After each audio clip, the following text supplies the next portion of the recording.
There we go. I remembered how to hit buttons. Hi. If you could see us and hear us, that's good. Say something in the chat. But hi, we're Adventures Lollygagging. We are playing Delta Green for the first time. I made a terrible, terrible error, and I picked like the hardest freaking campaign to run for our first time. So I feel like this is gonna go great. It's just gonna go great. So if there's anyone in the channel, hello, hi, how you doing? Thanks for joining us. If you're watching this later on YouTube's, sorry, then cool. Thanks for doing that. And we'll be playing this hopefully roughly every Friday, and then we'll have some breaks in between chapters and stuff. Just kind of a long campaign as we go. If you're unfamiliar with Delta Green is a game about kind of secret organizations and special agents and all that kind of stuff. Who are all kind of they're holding back the unnatural and the supernatural, the conspiracies and stuff. It's all set in relative modern day. Hey Bar, how's it going? Hey Galen, thanks for joining us. We're just starting up. I'm just getting my New York accent because we're starting in New York, on the way. It's gonna be great. It's gonna be great. It's gonna be good. Let's see. Other things we should probably plug before we really get into the Delta Green stuff. Our channel, right? Twitch.tv/lollygaggers. This one, if you're watching on YouTube, come sub at some point on Twitch.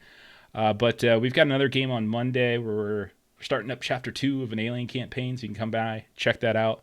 Alternating Mondays over on the Free League Publishing channel, we are playing Things from the Flood. Just started up a new game there, so a lot of new things are happening right now. I don't know why I decided to say, hey, let me do 3 things all at the same time, brand new, because, I don't need to sleep. It's fine. But that's that. Do we want to just do, like, character introductions, like, in-game? Is that the players? Yeah, we can introduce ourselves, like, when we first show in our home scene or something. Yeah. Yeah. We do a little scene, and we kind of move on, that kind of thing. Sounds good. Okay, that sounds good. And for those of you who might be so inclined as to give us bits to kind of screw with characters or to help those characters out, basic rules, you'll see it pop up in the chat every now and then. 100 bits for a reroll and 500 bits if you want to add a complication, which I will complicate things, hence the name. But that's that. So let's see. A couple things.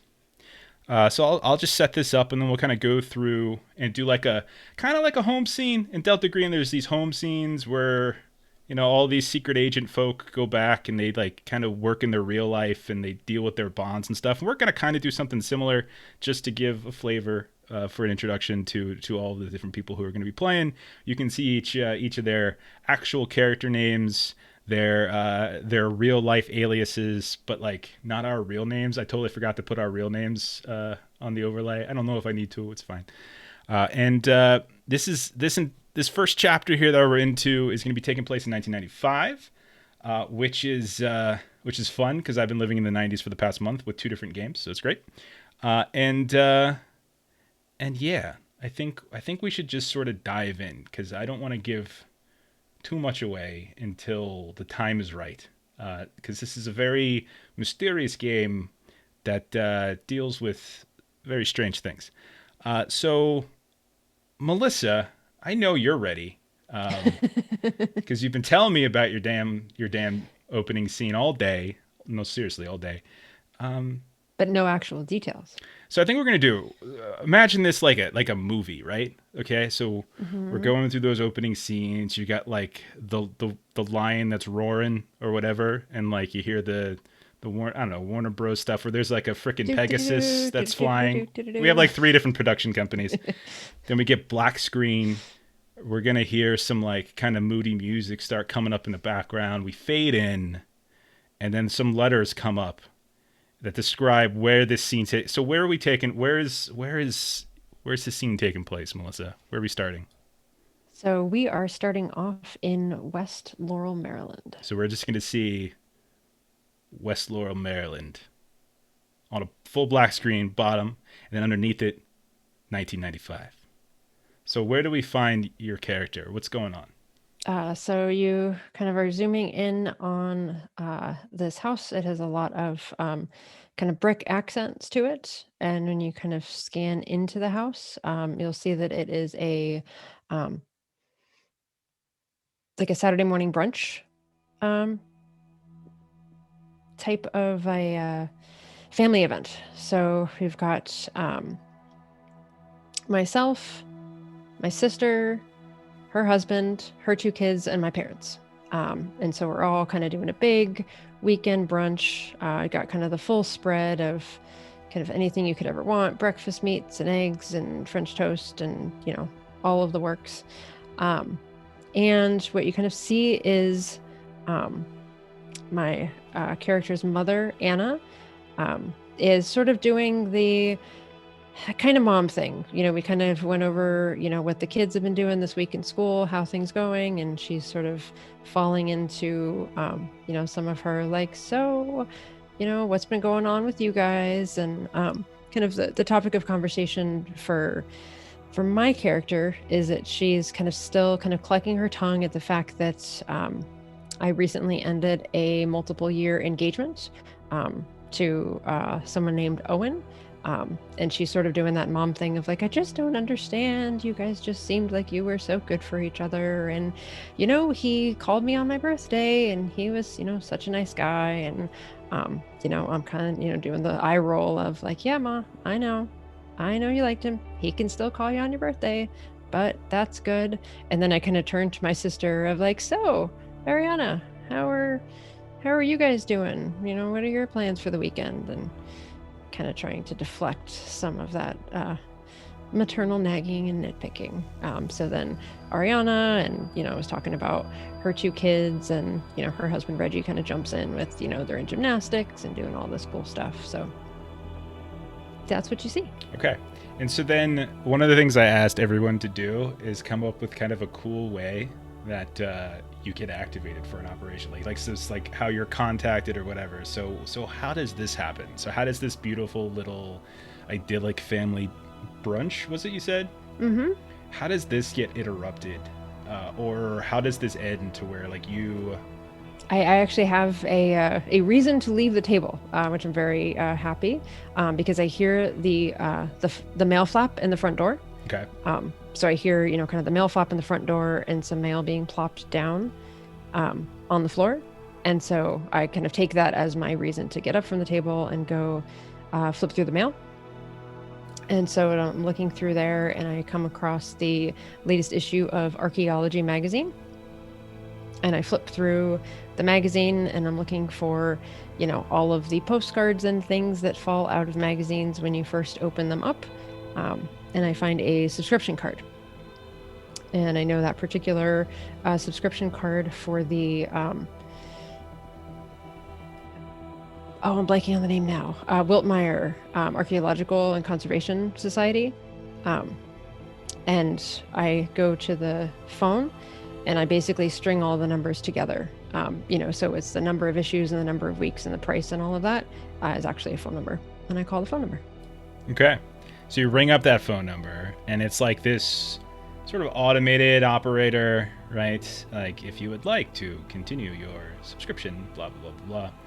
And, at a certain point, like, it starts reading back to you, like, numbers, like numerical numbers, and an address.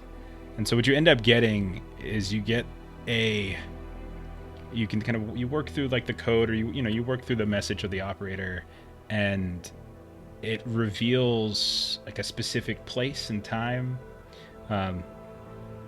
Washington Square Park, Manhattan, August 10th, 4:45 p.m. Which, if this is what, Saturday for you? Mm-hmm. So this is about 5 days from now. Okay. So then we'll cut over. Anybody ready to go second? Anybody want to volunteer? All right, Long. Oh my God, Long's volunteered. Holy shit. Okay. All right. So fade in. Casino lights. The sounds of the slot machines. Chatter cards. We're in Vegas, baby. But then it cuts to scene of me just picking up some Chinese takeout in a local Chinese shop. And what do we see? Like, what do you look like? Yes, we see Eric Miles, also known as Agent Alex Vessel. He's a built young man, and he's 36. He's got clean, combed over hair. He's got a little butt chin. He's in a suit but his tie is loosely on his neck because he's just getting off work. And he's picking up a portion for 2. He's gonna take this order to a nearby bar. It's his sister's bar. It's late at night. It's not too many people coming in and out, but she's the owner. She's the bartender as well. So I come by to drop off some dinner for her. And we get to chatting, talk about how's life, how work's going on. And she's actually my twin sister, and we get along fairly well. Do you look alike, or is it, do you look similar? Yeah, we have some similar features. Okay. She has a little bit of a cleft chin herself. Okay. And we just get to eating, chatting. And then when it comes to near the end of our meal, I see there's only one fortune cookie left. And it's a shame, but she offers it to me. She says, she tells me that she's fortunate enough to have me in her life. So it's like, all right, sis, I'll take it. I'll pocket the fortune for later. It says, family is the most valuable thing in your life. And it's like, oh, might be onto something with lucky numbers, just 13. That's strange because 13 was always a favorite number of my sister's. She's always into that superstitious Friday the 13th sort of theme. So it gets to closing time and I'm leaving the bar. Say, I might as well hit up some tables. Could do a little blackjack. Never win like I usually do, just lose a couple $100. But for the last $5, I go to the roulette table and decide to drop it on number 13, my sister's favorite number. Hey, this might be a coincidence, maybe it hits. So all in on that. I watch the ball slowly bounce around, tic-tac, 27. Oh, no. It slides over, 13. I hit big. The payout is huge. So I get all these chips, decide to go over and turn them in, but I see one drop out of the pile. It's a strange color. I don't recognize this money denominator. It's a red chip. It's like, oh, whatever, I'll turn it in. And go up to the teller. He congratulates me. He comes back and he sees the chip. He nods. He brings back the package. That's how I know I've been activated. You open up this, like, we'll call it like a small envelope, right? Like this, or like a cushioned envelope. You open it up, and it's got this ticket to like an opera, but it's in New York, and it's got like, it doesn't make sense because it's like you look at like written on the back in like some kind of chicken scratch. It's got a specific address. It says Washington Square Park, Manhattan, August 10th, 4:45 p.m. It says all that kind of stuff, and it's just one ticket. That's it, and you would know, like, that's it. Like it's time. Okay, very nice. Long. Very nice. I'm so proud of Long. That's so awesome. That's so great. Okay, who goes next? Ashley, Derek? I can go. All right, Derek. All right, so we'll just fade in to kind of a wide open grassy field, middle of the night, and there is, like, those 70s like wagons or those vans.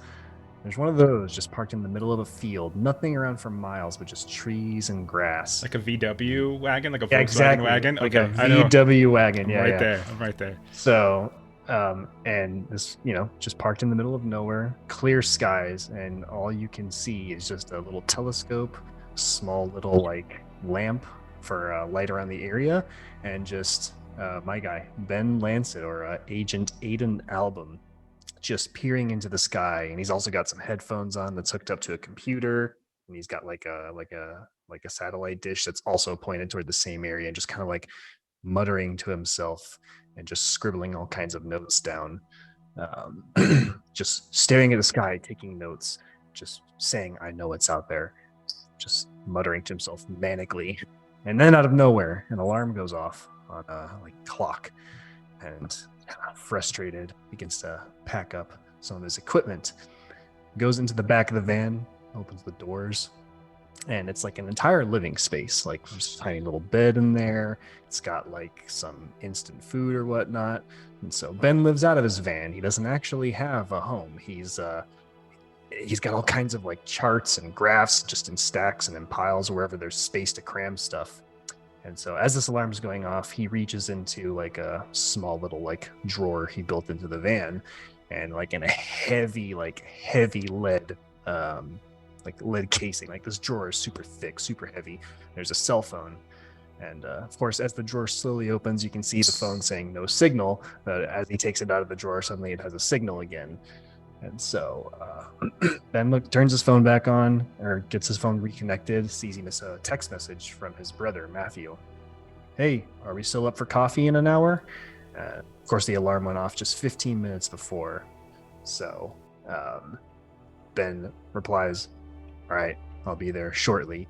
And as he's packing away his computer, he notices that some of the radio signals that he was capturing, well, he had the visual of like a graph showing like the actual sound wave, right? But it had a very particular, like the wave just had a very particular jump to it. It was a pattern he didn't see when he was going back and forth between the telescope and the radio dish or the laptop. But he sees the pattern and he starts writing it down. It turns out it's the peaks and the dips of the radio wave are like Morse code, and so he starts deciphering the code, and then texts his brother and says, "I'm not going to be able to make it tonight because he was activated from the signals that he picked up." Very nice. And you, just like everybody else, like once you start kind of going through, the message is actually even more complex. Like right in when you're doing the peaks and the valleys, you get like a specific location, specific time, specific date. Like this is all stuff that you've done before. Yeah. I don't know. Actually, I were wondering whether or not texting existed in this form. At the very least. Oh, right. At the very least, pagers. Yeah. Like you could do it with pagers. Sorry. I think I'm not sure. I don't remember. But I know we had the big block phones. But pagers you could send. Yeah, pager. Not SMS yet so much. Pagers you could do SMSing on. Yeah. So. Yeah. Okay, that works. No, I think it works. I love it. This is great. This is great. Okay, Ash, I can't wait to kill these characters in like an hour, and then you have to do it all over again. That's terrible. Sorry, my bad. Ashley.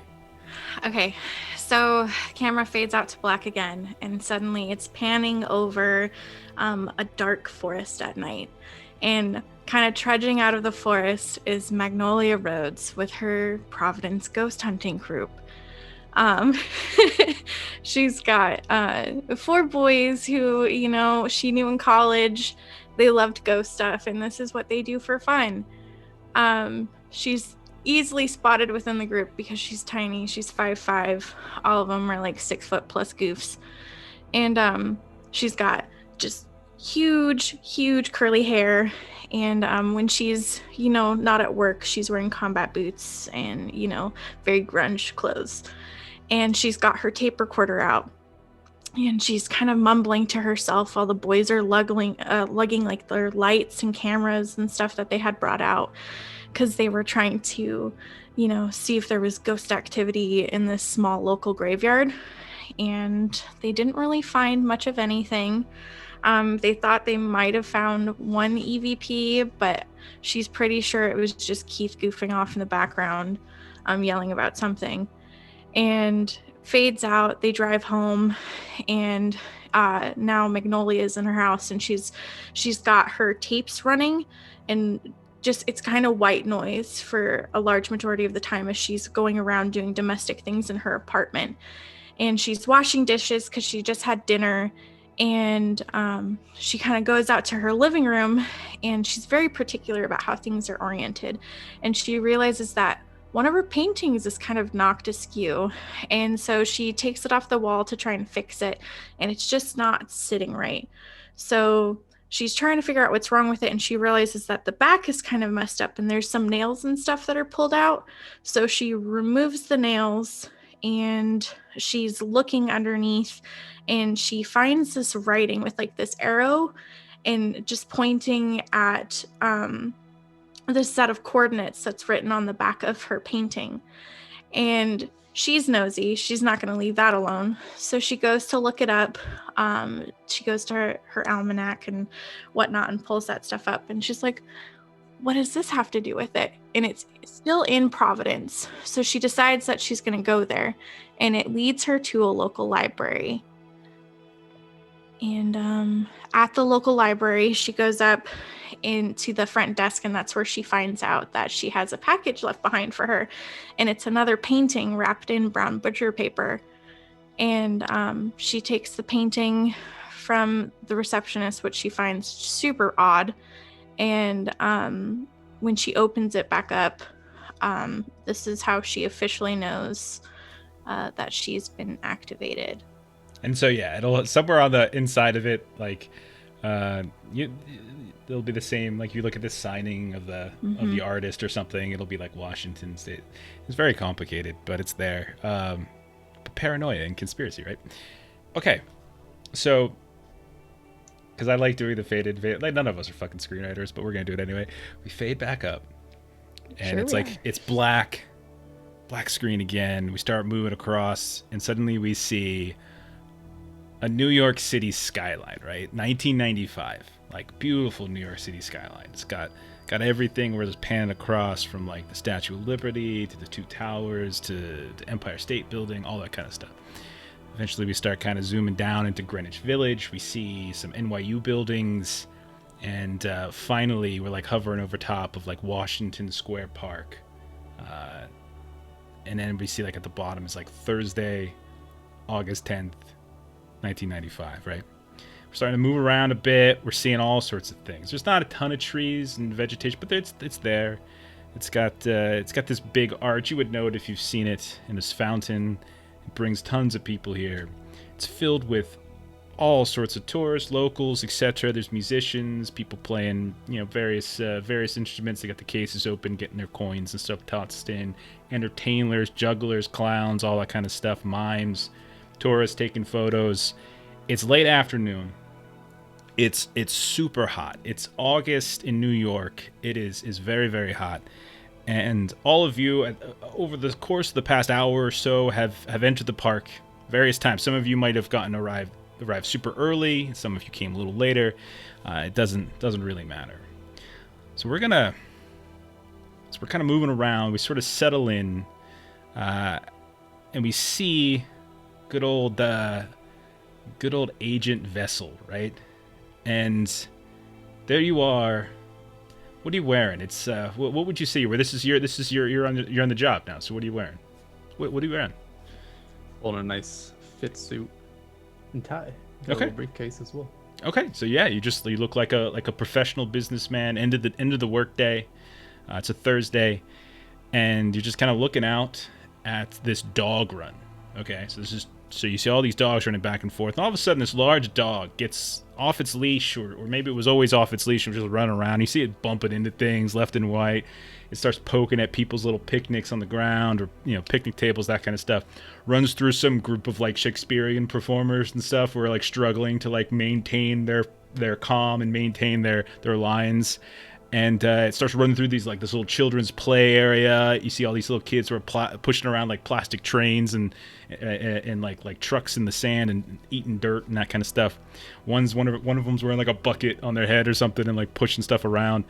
And then the dog just like kind of scatters them. They're all kind of like running all over the place. They're like soaking wet. And as you're watching, you hear a voice behind you pop up there, and it's just like, yeah, children, it's like Whitney said, they're the future and such, hey, and he kind of comes around, and you see this really unassuming dude, like probably in his 40s, salt and pepper hair, got glasses on, a little fidgety here and there. You can see he's like got a cigarette cigarette case out. He's kind of banging it against his hand, and he's like, "Yeah, hey, you seen Waiting to Exhale? It's a beautiful movie, just beautiful. Angela Bassett, everything. Anyway, yeah, you should do like this. This is nice and all, but like this is really great, like statue. This money, I'm not sure. I don't want to impose, but like, just go. Yeah, It's over on the west side over there. The Holly Monument. It's really nice. Yeah, really I haven't been around here. I'll go check it out. Yeah, it's great. It's great. And you just see him start to like pull a cigarette, and he just kind of walks away at that point. Just completely ignores you at that point. It's like, yeah, it's beautiful. And then like we keep moving around the park a bit, and then we're over by the arch, right? Like this beautiful arch. There's like it's kind of brick laying ground, and there's this huge fountain. And there's this group of kids. They're like pushing these paper boats from one side to the other. Like they're just almost like they're playing catch from one side to the other. And we see like kind of standing nearby is Agent Fawn. And you're watching as like all these like parents are like taking photographs and such, like these like the old disposable photos, and you see like a couple of folks that are just said screw it at some point. The heat was too much, and they're like in the middle of the fountain now, flopping around like they're fish or something, or beach whales, whatever. And then you hear a voice, like just you didn't even see the person coming up, just sneak up on you, and they say, I always wanted a boat, But whenever I bring it up, my wife, she's just like, yeah. And she's just like, yeah, what are you going to do with a boat? And I said, like, what do you mean what I'm going to do with a boat? I'm going to put it on the water. Take it down to the harbor. Yeah. Anyway, this is a really nice place, but, there are nicer places. And he's been smoking a cigarette. He just sort of like flicks it out in one direction and just walks in a completely different direction. He just did this all like in the span of like 5-6 seconds as he walks right past you. But as you watch like the cigarette kind of flick in a direction, your eyes follow it, and it's like pointing towards like the west side of the park. And you instinctively know like this is it. So, working as I do for the National Park Service, I'm not a big fan of littering. So, I'm going to get the information that I need from it, and then I'm going to go pick up the butt and throw it in the trash. Okay. And so then over by some trees, right? You've got old Agent Albums in the shade. It's kind of hanging around. You're watching this like group of teenagers. They've like lined up like this row of bottles on like this low hanging branch, and they got these bottles, these cans, and they're just kind of throwing baseballs at them. You can see that there's bats and gloves to the side, but none of them are paying attention to it. And you hear this voice. It's like, in my day, we play ball like you're supposed to play, out in the street. You just like proper like pitch and catch. Hey, you catch the day game? Like, you see that? Yeah, frickin' Indians, man, I don't really know about this Mariano Rivera. I don't think he's got what it takes to be a starting pitcher. They gotta do something about it. But anyway, Well, it's all stats when it comes down to the end of the day. You just gotta do better than the average, and you're a star. Yeah. I guess you're right. I guess you're right. Hey, you got a light? And he kind of just leans forward. He's got this like cigarette in his mouth. Yeah, and I'll check my like person, and I'm like, don't smoke, and I don't have one. And like I'm wearing like a super like worn out like suit. Like it's supposed to be, it was professional back in its day, but like it used to be black, now it's like charcoal because it's just so worn. Okay. And I look very unkempt, but attempt to be put together. So he looks like I can't help you. He's got like an oversized suit on. He's got a suit on, but it's a little oversized. It's like one size too big. Like, or maybe he's been dieting recently or something. Yeah. He's like, it's a shame. Maybe one of them folks by that Holly Monument can. And you see him just kind of wander off, but he doesn't wander in the direction that he just said he was going. And I'll just make a beeline. Okay. And then finally, like over by like different part of the park, we see old Agent Chelsea. Yeah, whatever. Agent Chelsea's fine. We're fairly, we're nearby like that monument, but there's like this chess and Scrabble playing area, right? There's all these people that are out there playing chess and everything. You see these vendors, like these people with like snacks and stuff, and they're like hawking food to tourists and whatnot.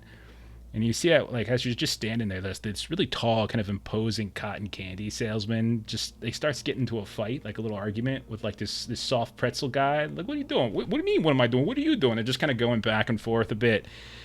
And then finally, you just see like it just kind of just shoves like this whole chunk of cotton candy like right into this guy's face, and he's just like freaking out. He's like, my eye, my eye. And then this like plainclothes cop comes up and like kind of disperses the fight, but everyone's focusing on them all of a sudden.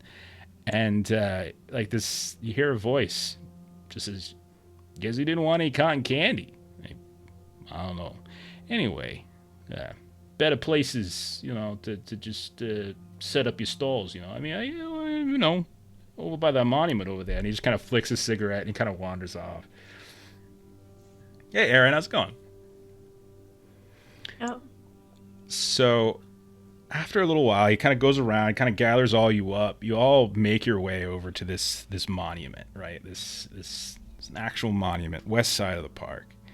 And you see the same figure gathered you up, kind of just wander past you, and then just sit down on this kind of out of the way picnic table near the edge of the park.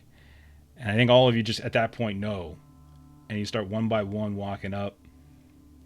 You can see when he sits down, he puts his back to like a half wall, and like there's like this potted plant, like this potted little plant area, and so no one can kind of sneak up on him from behind. But yeah, and he's just there, kind of pulling out another cigarette, lighting it up really quick, and he's just kind of looking around. You see, he's got this brown leather valise with him that he didn't see, like this little like messenger bag type thing. You didn't see it when he was wandering around, but all of you one by one start showing up, and you see each other now. You start taking seats, and every time you see, he's like, "How you doing? How's it going? How's it going?" And he finishes like one cigarette, flicks it off, and then just immediately lights up the next one. And he's like, "Any of you all New Yorkers?" Nah, you all look like out of towners. To NYU for a little bit. NYU, okay. Yeah, you probably shouldn't, you know, say those types of things, just so you know. Anyway, so listen, you can call me Marcus, right? So let's just get down to it, all right? I got places to be. And he's like halfway through another cigarette already, kind of flicking it off. And he's just like chaining through these things, right? And he goes for another one, but it's all like the box is empty, and he kind of crumples it up, just throws it off, and then he reaches into his jacket, pulls out another one, breaks the seal, starts again. And he just leans back, and he slides this leather valise across the guy. So all you are going to be working together, and led to believe two of you FBI. Is that right? Yeah. Could be true. All right, so listen. You've all gotten clearance to assist on an investigation. Active investigation, missing persons. A lot of details are in the case. Various credentials for a lot of use, but there was a missing girl a couple months back. It was mostly just a local police thing until they started going through some of the things, and a particular symbol showed up, and that kind of well, let's just say it alarmed a friendly, and they shot it at the chain, came to me, and lo and behold, why heal. So what y'all are gonna do is you're gonna be under the auspices of the FBI. You're assisted in the investigation. You're gonna go through the missing girl's things, all sorts of stuff. It's just you'll see when you get there. It's from what I've heard, it's a little weird. I want you to catalog. You're gonna catalog everything. That's the cover. You catalog everything, document stuff. You're gonna look for any signs of unnatural any signs of something, location, talk to the tenants, that kind of thing. And if you do find something, you stop it. You guys know the drill. So, okay, you got any questions for me? So who takes the case? He puts the case in the middle of the table. Yeah, I'll grab it. Okay, you open it up, and you can see there's all these little IDs and stuff for like a lot of you at the table. You see that there's like a manila folder that pops out that looks like it's got a couple different things inside of it. Looks like there is a New York Post article. I'll go ahead and share that with you all now. That kind of covers a little bit of the deal. So it's missing artist prompts new fears in Kips Bay. For those who knew artist Abigail Wright, her disappearance from her Kips Bay co-op around June 4th is a mystery. Authorities have been frustrated in their efforts to find the young woman last seen near her apartment in East 32nd Street and 2nd Avenue, or according to a source familiar with the case, early leads have collapsed. A month on, Chief Detective Graham Giordanda says the NYPD is no closer to locating Wright. The source also said a strange, disturbing collection of items have been found in Wright's apartment, including medical supplies, books, and machinery.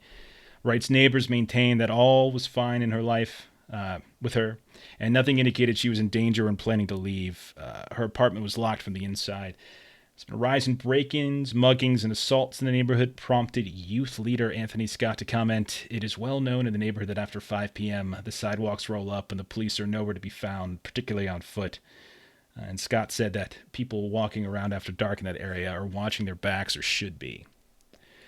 There's also a picture as well of Miss Wright. Go ahead and share that with you as well. It's kind of attached into the file. You can see that there's a couple documents. You've got like a background file. It's got some of the early notes that some of the police, the NYPD took. Also some of the background that the FBI did on Abigail Wright. You start reading through it. She's Caucasian, age 26. She's apparently an artist of some kind, a fairly successful one, apparently, up and coming. She's been missing from her apartment in Manhattan. She was reported missing on the 4th of June, which is about 2 months ago. It's August 10th. And she was reported by her father, who is apparently a Nassau's Long Island, New York, Nassau County police officer, Thomas Wright. So he works in Hempstead. She's been living in Manhattan for about 7.5 years. And the only other police incident they had on record where she was involved in any way was a reported mugging about a year ago that went unsolved. She's got a fairly distinguished academic record, impressive list of credentials, former clients. She had apparently some big old, a breakout show last year at some trendy downtown gallery. She sold like 15 pieces. And she's been basically taking the year off to just paint and do her thing. And and so as best as authorities were able to kind of piece together in terms of the timeline, she went missing on the 1st of June, even though she wasn't reported missing until her father reported her on the 4th. That's when the police came into her apartment, and that's when they found stuff, right? There's just stuff. And this is where, as you guys are reading, this Agent Marcus across, she's just like, yeah, I don't know. I mean, I read the file too. You're going to have to see for yourselves.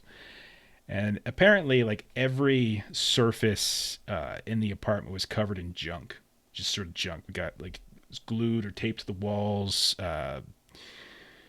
There's all sorts of, basically trash, right? There's, dentures. There's wheelchair parts. There's all sorts of antique and artificial limbs, antique, lamps, shirts, briefcases, various papers. It's insane, and it's all just glued all over the place. Bunch of different, and there's a bunch of different documents, different languages, and that's only what they could see because it's layers and layers of stuff.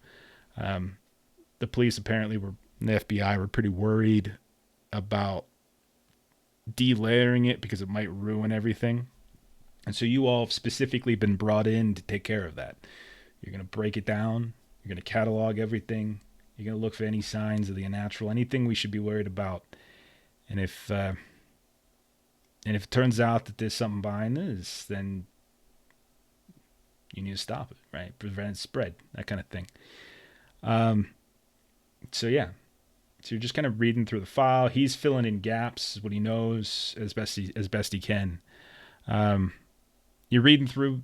Was apparently a pretty, what everyone knew, she was a fairly fastidious woman. She wasn't really prone to like hoarding, which is kind of what this almost looks like.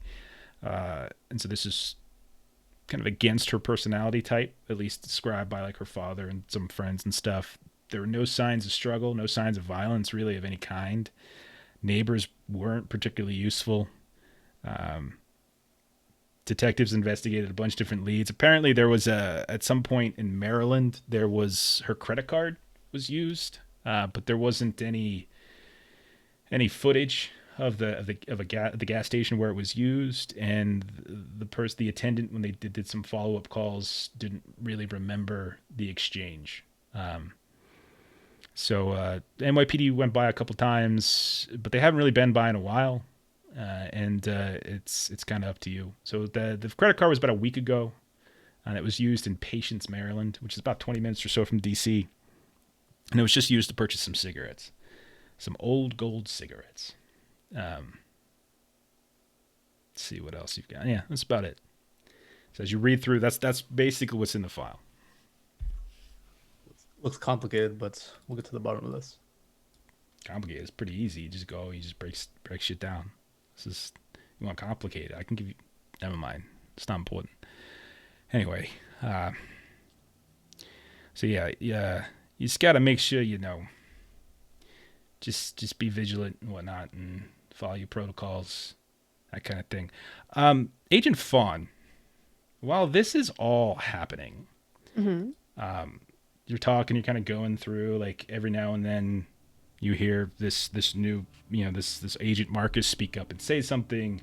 You often hear Agent Vessel, who's like just reading verbatim certain bits and pieces from the actual file itself. You get a little distracted, actually. Your eyes start to wander away. Based on the way the table is set up, like you and a couple other, like half of you are like looking in towards the park, the other half are looking out. Like those of you looking out, like you can almost see across the street. You see like new NYU. You see like a bookstore with like, next to looks like a church or something. They got some advertisements for like prayer and self-help groups and whatnot. But like looking in towards the park, Fawn and one or two of the others, you see like there's this big crowd that started to gather around this open area, and it's not too far away, and you notice that all of them are gathered around what looks like a small clown that's atop of this like almost like makeshift like raised area, and they're just dancing in this kind of a peculiar manner. There's this strange kind of looping dirge that you hear kind of starting to float into your ears at this point, and this like relentless drum that's just pounding underneath it, like just pounding and pounding and pounding. When you look for the source of the sound, you can see that a couple feet away from where the clown is dancing, there's this old looking record player, like really old, that seems to be playing the music. And everyone's just kind of watching as this is happening, some kind of display. Clown looks like a child, like in these almost like coveralls. It's got this emblazoned geometric shapes, different colors and such, and they're wearing like this mask, covers their entire head, big old smile with like rectangular teeth and these black slits for eyes.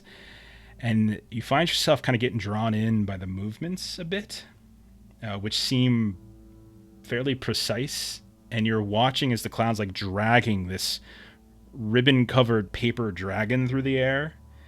And as you're watching it happen, like there's something about the pattern. It's a very specific pattern with how it's moving.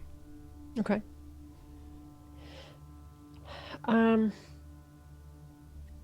So I think I'm sort of the details are sort of droning on, and I feel like I can read things later if I need to. So I'll just sort of get up and just kind of wander in that direction. Okay. The rest of you see Fawn just get up. I kind of do like a little bit of like a half wave, but I'm not really kind of looking at them. What the fuck's she doing? And you just see her just get up and she starts wandering. Yeah, just sort of like my head's kind of bobbing to like. And you look over and you look. The music. She's like, you don't even see where she's going at this point. Someone go with her. Where's she going? She might be heading to the ladies' room, perhaps. I'll be back, and Magnolia will get up, or Agent Tulsi will go and follow. Okay. So as you get closer, Fawn, you notice that like the crowd starts to disperse. Like when you're just a little, you're still a good like 20, 30 feet away. Crowd just starts to disperse. It starts moving in all sorts of different directions. Like some of them are coming towards you. Some of them are going away from you. Some of them are crossing over. And like you're keeping your head up. You're kind of looking, and you quickly lose sight of that paper dragon. You lose sight of the clown. And by the time you get to where that little area was, no signs of the record player. No signs of the cloud whatsoever. You're just kind of standing in an empty section when Agent Chelsea walks up behind you. Is there any sort of like built-in planters, benches, anything like that I can kind of stand on top of and try to get a higher view? Yeah. So you stand up, you peek up, you look around. Like they were just here. They couldn't have gone too far.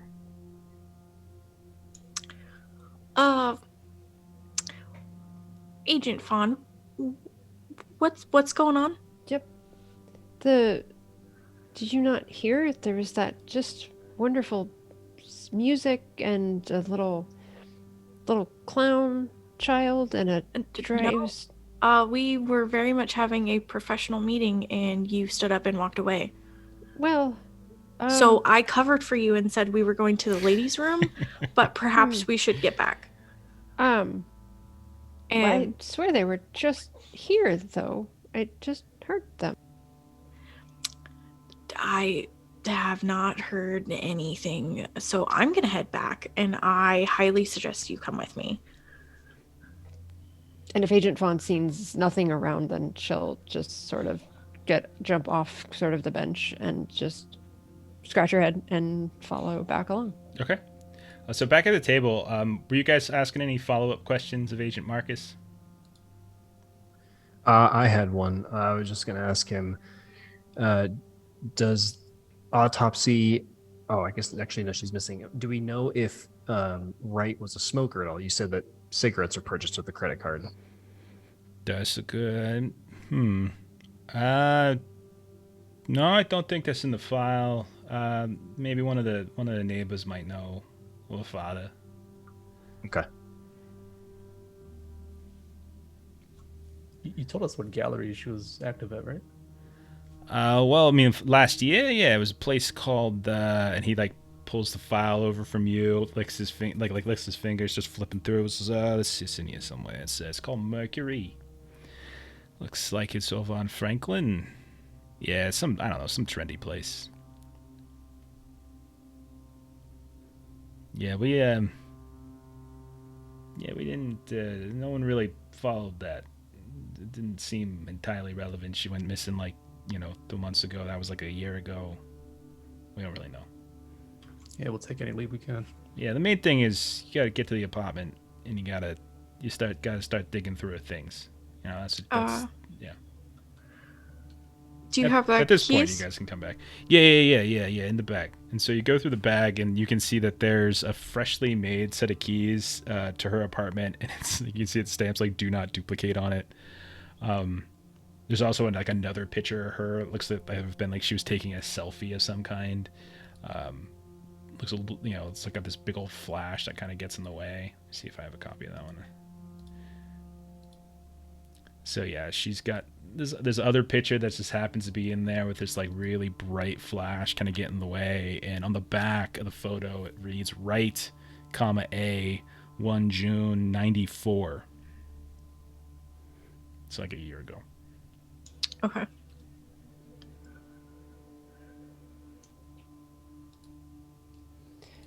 Fawn wanted to ask if there was a.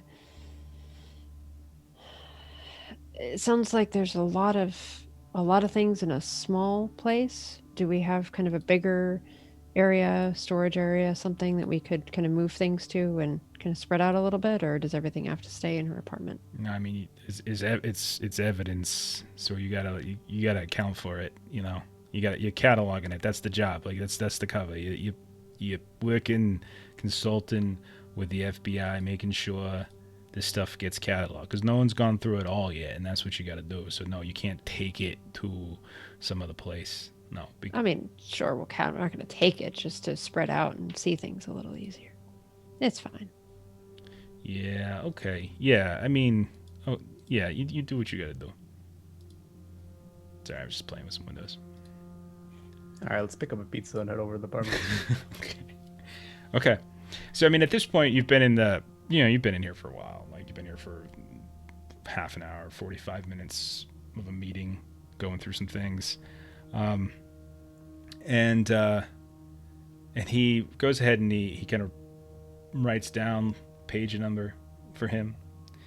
If you need something, this is how you reach it. Let's just do your jobs. I hope I don't have to hear too much, but contact me when you know something. When it's done, when the job's done. Okay? Or if you need something. Otherwise, yeah. So anyway. And he lights another cigarette and he just starts wandering off, hands in his pockets. You hear him somehow, despite the fact that he's got like a cigarette in his mouth, he's whistling like Celine Dion or something. He wanders away. Okay. So it's not quite 6. You know the address. It's a place called the McAllister Building. You have the full address. It's not that far away from the Washington Square here. So yeah, you can head over if you want. It's up to you. Yeah, I think Vessel's idea of grabbing a pizza and heading over is a good idea. Okay. Mm-hmm. Agreed. Melissa never lets me get pizza, so this is bullshit. It's the kind of pizza you enjoy, the New York style. Yep. Super thin, greasy. Super You fold greasy. it. Yeah. You fold it so you preserve the grease in the fold. You tilt it over and it just drains out. Okay. So yeah, you head over. Takes a little time to get your pizza, and then by the time you head over, it's like, not quite dark, but it's there. Like, sun goes down like late in August in New York, probably around 7:30 or so. So it's pushing 7 by the time you head over there. And when you get to the building, 210 East 32nd Street, you can see it's an old building. It's an old kind of classic brownstone. It's 3 stories high. From the file, it's 3 stories plus a basement.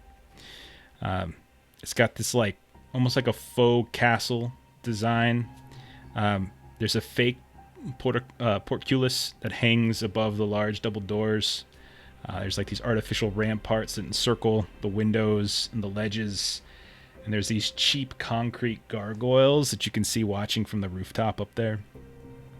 So you also know that the 4 floors are kind of referred to kind of old school way, like basement, ground floor, first floor, second floor.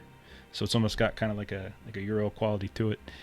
There's a little buzzer outside. You can see a list of tenant names and such. Looks really old, like an intercom system. Doesn't look particularly new. And you got your keys, so you're able to get in. Are there any cameras around the outside, like on any other building that are next to this one? What do you got? 20 alert? Yeah. You can go ahead and do a roll if you want. Do like alert plus 20. So like just roll your alert and get under 40. Yeah, don't really see anything. I mean, it doesn't seem clear now. So you open the somebody opened the door. I mean, like you're outside. You don't have to go in right away. I shouldn't force you in, but you're welcome to do other things out here if you want.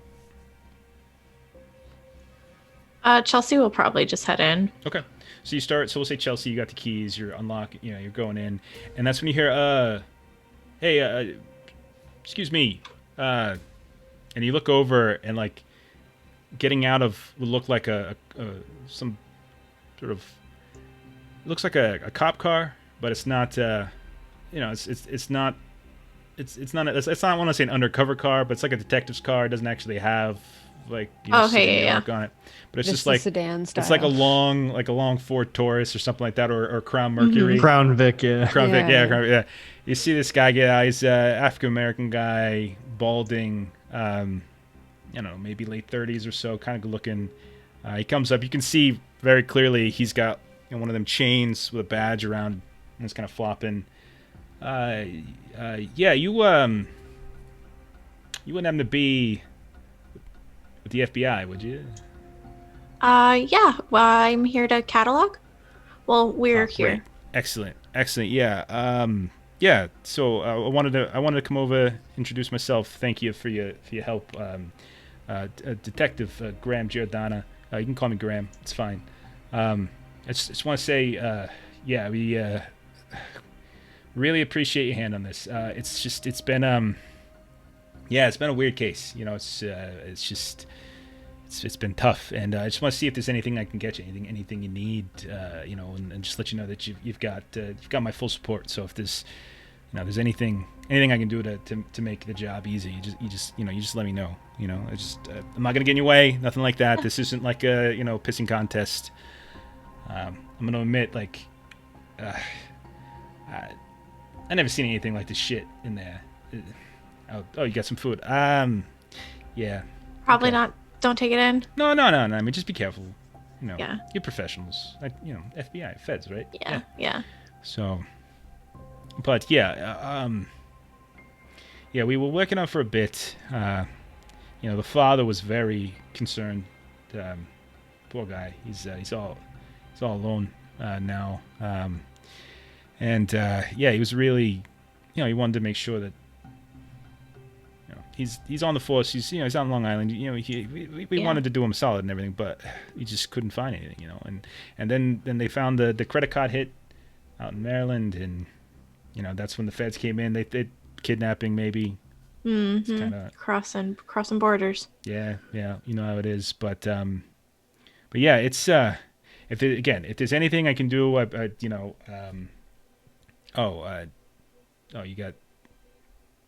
got Frank. Oh, then it's okay. Pizza. It's better pizza than that. That's fine. It's fine. It's okay. But yeah, if What's there's your anything, recommendation for tomorrow? I can give you. Yeah, I can recommend some places. Yeah, no problem. Like whatever you want. And you see him pull out a card, and he kind of writes a few restaurants, the name of the back, kind of hands it over to you, Agent Fawn. Much appreciated. As he does so, you notice he's got like this, in addition to like his actual badge necklace. Like you can see as he kind of leans down to write, because he kind of is leaning on like a little railing or something. You see like a little cross comes out, and he kind of quickly tucks it underneath. He just kind of hands it over to you. He's like, yeah, go ahead and call me anytime. I'm gonna ask him, Detective Graham. You said that this was Graham's fine. Graham. You said that this you didn't see shit like this before. What made this stand out from other cases? You must have worked hundreds by now. I mean, I ain't that old. Nah, just kidding. No, I mean, listen. I mean, I've seen some stuff. I'm not gonna say I haven't seen some stuff. It's just weird, is what it is. It's just strange. Yeah. Again, I mean, it's hard to explain. You're better off just seeing it yourselves. Maybe fresh eyes, that kind of thing. If I say stuff, then my color, which you look at, that kind of thing. Gotcha. Yeah. Yeah. So, but no, all I meant was it's bizarre. Nope. We appreciate the heads up. That's for sure. Yeah. No, I mean, again, very much appreciate you coming out here. Yeah, there's, I understand there's some local, federal stuff, but we appreciate it. We just whatever we can do, whatever we can do. I want to, if we can find this girl, that'd be great. Mm-hmm.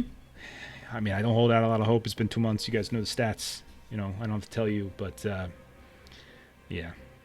Just Anyway, want to ask: is there anything that isn't written down that we should know? what do you mean, like in the file? Yeah, like we've got some stuff, but anything that seemed a little too weird to put in writing. I mean, really, it was like we tried to put in the writing how strange the apartment was, but it's just Yeah, we're gonna see that in a I don't minute. think we were particularly good with that, and like we listed a few things that was kind of strange. Yeah, I mean, no one said anything. Like it's no witnesses. The doors to the apartment were locked from the inside. You know, there's a couple. There's like a couple other tenants in here. They didn't know nothing either. So, a lot of dead ends. Just a lot of dead ends. So more Yeah. than more than normal. Any neighbors seem more helpful than others? No, not really. I mean, some are friendlier than others. Or that. Yeah, that woman. What's his name? He thinks he kind of pulls out his little detective pad. Miss what's the name? Michelle Van Fitz. She's a piece of work. She doesn't much care for law enforcement. Let's just put it that way. But harmless. She's they're all weird. They're all artists. All of them. It's some kind of art community. I don't know what it is. So they're all a little quirky. Those types. Yes, artist types can be quirky. Yeah. Everything's about their work and creative outlet and stuff. The process, whatever.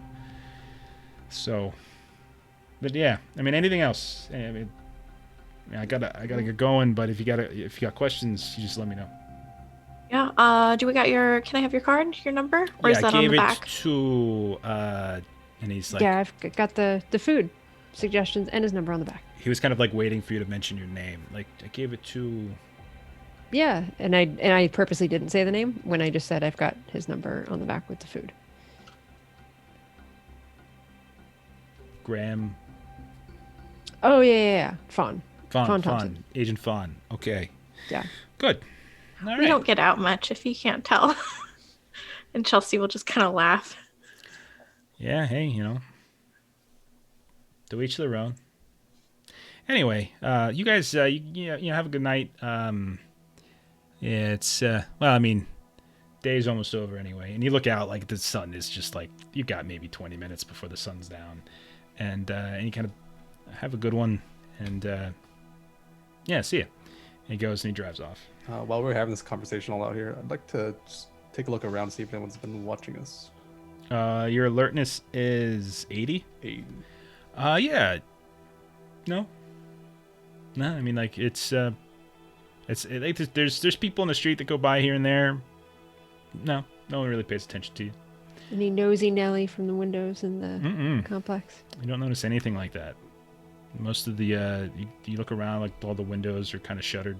Not shuttered, but like curtained. I'm ready to head up then. Yeah. All right, so you open the door, go inside. The foyer is kind of like this small marble floored room. You can see there's tenants' mailboxes. You can see there's a bunch of old newspapers, and there's a bunch of like sales circulars, pizza coupons, things like that on the floor. Hey, Chuck, how's it going, man? And not sure if like when was the last time anyone kind of picked it. It's just kind of like the trash. It's like the trash mails on the ground. You know what I mean?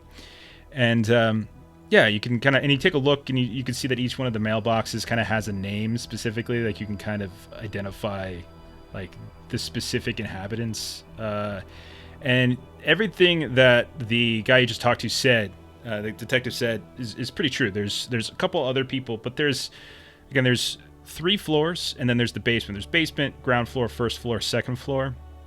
And you can see that Abigail's apartment, ground floor, and you can see her name, kind of like the A right on her little mailbox. You can see there's 2 other people on this floor, You can see that there's hang on, looking at my layout here really quick. It's just kind of bugged out on me. Sorry. Vessel, did we get an apartment number for her when we went Leave through us her to stuff? Yeah, you've got it. You've got all. You got her apartment number, and you kind of double check it with the mailboxes, and it all kind of adds up. 1A is Abigail. You notice in the same floor, there's two other. Oh my God! Why are you lagging on me? You can see there's two other people. There's a T Manuel. There's R Karoon. You can see that up on the first floor. So next level up, there's two apartments up there. There's an M Van Fitz and there's an L Post. And then it just looks like all the other apartments are empty. There's like no names attached to them. You can see that also, like once you move a little further in, like there's this fairly big, kind of wide staircase that kind of goes up right dead set in the middle of the actual building. The floor is like kind of like this carpeted, kind of reddish, kind of old school carpet in a way. But you can see that going off to the right when you pass by the foyer, it kind of heads over to where Abigail's apartment would be. Going to the left would take you to some of the other folks that are living in the ground floor.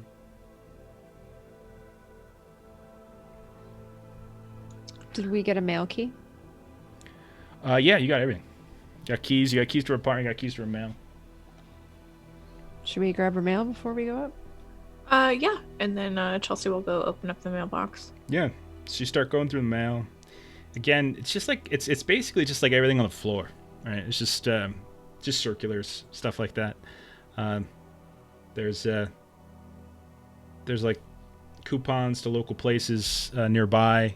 You can see that there's like a reference to like a laundromat down the street that's trying to do some kind of like some kind of subscription service. You can see that there's something for a restaurant, but nothing that really kind of stands out for you too much. No archaeology magazines or There's anything no like that? archaeology magazine. There's no opera tickets. Nothing like that, no. All right. Pizza's getting cold. Let's eat some pizza. Yeah. Get to work. Yeah, I want to see this room. Okay. So you start heading down. You hang a right. You go down the hallway. Like you hear like the vague sound of kind of people moving on the floor above, like a footsteps. You hear like what vaguely sounds like something bouncing above. But you hang a right. You head down the hallway, and you come up to the door, and put the key in. Who's going in? I'm good. Yeah, I'll go in. All right. You open the door. You get this kind of rush of sort of stale air, and almost like a vague smell of like adhesive.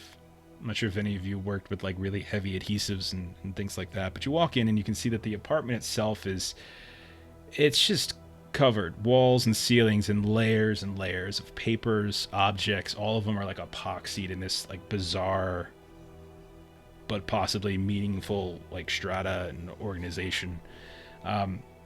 You take a quick look and you can tell that when you immediately come in, like the epoxy is hardened so much that any of these items, like if you were to pull them off, like you're going to risk damaging them. You don't really see much of anything that's been taken down by the cops. You can see that there's been kind of set off to the side on one of the tables. There's like a transistor radio. There's a small tape player. There's a Walkman, CD Walkman, I should say. So a Discman that were at some point pulled from the wall, and you can see that you can know that because like these chunks of like epoxy there, and you can see there's some serial numbers and stuff that are kind of showing. The floor itself is bare. It looks like the rug has been ripped up in most places except kind of towards the front. And there's a lot of stained linoleum underneath. But it's just a crazy mess. Every part of the ceiling, every part of the actual walls themselves just seem to be covered in some sort of bizarre arrangement of trash. Posture check. Oh my gosh, I don't want to sit up. Leave me alone. So yeah, you can tell that the like when you go in, there's like a couple different rooms. There's mainly one really big room, but then there's like kind of a bathroom off to the side with like a kind of an old-fashioned tub with like the cloth, like an antique tub with like kind of the claw feet and whatnot. Is there stuff glued in the bathroom too? Yeah, everywhere. Oh. Yeah, there's hundreds and hundreds of objects in here. You also notice that there is like a box laid in the middle of the main room when you first come in. But when you kind of peek into it, it has like a bunch of supplies. Like you can see that there's like evidence bags, there's camera, film, there's gloves, all sorts of things basically that you would need to be documenting a lot of this stuff. I'll put on some gloves. Did we happen to notice any like cans of epoxy anywhere? No, you did not. So yeah, the box itself specifically says evidence, FBI, White Plains, Right A, 10th August 95. You've got 4 Polaroid cameras, 100 packs of film, latex gloves, evidence bags, bunch of stickers, sealing tape, and there's a manifest list for basically you to document a lot of different things. Who's got good bureaucracy? I have a 40 in bureaucracy. Yeah, since you're going into it, roll a bureaucracy test, or an int times 5, whatever you prefer.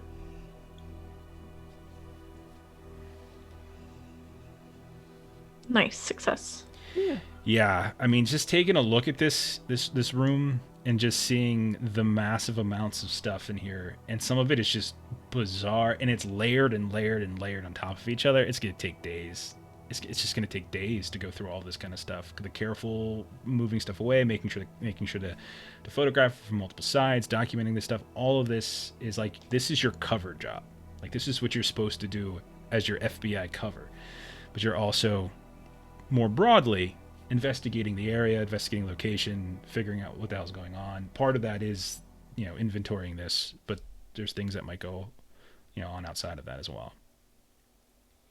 So while kind of munching on slices of pizza, Fawn is going to say, like, okay, so what we need to do is we need to break this area up into maps, and something that she kind of knows, kind of doing like archaeology kind of work. You basically kind of make a map of the area, and so that kind of where something came from. And so she's going to kind of go into this kind of detailed explanation of how we should like number each of the rooms and, kind of make like a cubed map, like a 3D map for each area. So we know like where everything is. And she kind of goes into this big kind of like organizational explanation of like how we should go about kind of tackling this project. And while Agent Fawn's doing that, Agent Alvin's just kind of absentmindedly eating pizza and just like, he's just staring, like you'd think he's looking at something, he's just like spacing out, and he's just like, I can't smell anything but epoxy. If you wanted to cover up some kind of important scent, that would be a good way to do it. Just continues to munch on pizza, paying no attention to Fawn's plan. Good deal. Okay. Yeah, that sounds great. You work on that. I'll just head up to the items that are really loose. I believe it was like tape recorder. Yeah. So you go over there, you take a look at it. There's a handful of things. You see that there's it's a Discman, transistor radio, small tape player. None of them seem to be working anymore. Looks like they got damaged when they were pulled from the wall. Kind of got like chunks of plastic and stuff was ripped out of the Walkman specifically, and you can actually look over towards the wall and see the missing part that got ripped off. Just sort of indicates how difficult it is. There's also no furniture in here, by the way. So like you guys are either sitting on the floor or just kind of standing up, that kind of thing. I want to like look and see if like anything that's on the wall brings anything else like immediately to mind, like any if occult things or any like, I don't know. Yeah. Okay, so mechanically the way this is actually going to work is you get a certain, like, you basically would do search rolls, Okay. but you only get so many per day, and that would effectively be like literally hours of you going through what you're finding, breaking stuff down carefully, logging it, documenting it, and then finding something within it that is meaningful. Okay. So it's not like I looked at it really fast and like in 10 minutes while I'm eating a slice, I found something. It would be Yeah. like if you're committing to it, you're committing to this for like the next couple of hours is what I'm saying. Okay. Okay. So it's up to you if you want to do that. It's, So just like you- start searching through stuff. It's up to you guys. You look outside the window and you can see that it's dark at this point. Like the sun's gone down. It's nighttime. It's 7:30ish, somewhere around there. You look at your watches. It's 7:30. It's a question of, some of you might have just traveled to New York this morning, so it's kind of a question of whether you guys want to just start working now or not. So it's entirely up to you. Yeah, my goal for the night would be to get the grid established, and then if we want to start searching in the morning, that would be fine with me. But that's kind of my goal before I turn in for the day. I wants to just get like a chunk of epoxy to try and like analyze it. Okay. All right. So that's easily enough done. I'm sure you have some kind of blade, or somebody there has a blade. You probably brought some basic equipment. All of you might have had your own. And you can easily kind of try to carve out without damaging anything else. You're not even trying to worry about getting it. You're just trying to get the epoxy itself. It takes a little time. Plus, you're kind of doing a little bit slowly since you're eating the pizza and stuff too. You're not being super fast with it. That's fine. Let's see. Why? I would say agents Vessel and Chelsea. While you're eating, while you're just kind of looking around a bit, just kind of casual look over things, just trying to get a sense of it, just trying to look at the enormity of what's in this room and figure out, well, where the hell are we going to start here? And so, Chelsea, you're looking for like something to pop, and Vessel, you're kind of up by the front door and you're looking, through these things that have already been pulled off, seeing if they're kind of important at all. The two of you notice that right by the front door, you see like this small bump under the hallway rug right next to the front door, and there's like a little bit of the rug that spills over into the apartment, but not that much. Most of it's been ripped up, right? It's linoleum underneath, but there's like kind of the starting area of the door, and the two of you notice this bump underneath the rug. Ooh, let's go rip that up. Okay. Agreed. All right, so yeah, the two of you both move over.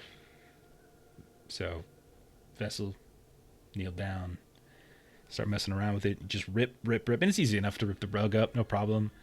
You notice that there is there's this tiny microphone that's like sticking out from underneath the hallway rug, right at the base of the door, of this, like right underneath the door. So like the microphone's pointing into Abigail Wright's apartment. Does it have like a cord we can follow? Yeah, you open the door, you go out in the hallway, and you can see that now that you know where the microphone is, you look a little bit more closely. It's kind of dark in the hallway, but you can feel for it with your foot, and you notice now, and you track it, and it seems to go down the hallway. So like out the door to the left, kind of towards the other side of the apartment, or the other side of the building, I should say. With the other nose, we've got something. We'll follow it. Okay. Yeah. Are you I bringing? won't even. I'll be like, Are you bringing your pizza with you? You just got the hands, one slice. Got a just latex kind of glove falling on. around Okay. in the other. Okay. I'm assuming you finish your slices off. Yeah. Okay. So the two of you start moving down the hallway. Meanwhile, Album is carving away at some epoxy. Vaughn, you're working out some kind of grid system for how to organize everything you pull off. Perfect. No problem. So the two of you, so Vessel and Chelsea, you follow the cord underneath. You're not ripping up the whole rug the whole way, but you're just following the bump mainly. And eventually it leads you to another one of the apartments, and you can see it disappears underneath the door of apartment 2B, which, according to the records, according to the mailboxes, is T. Manuel.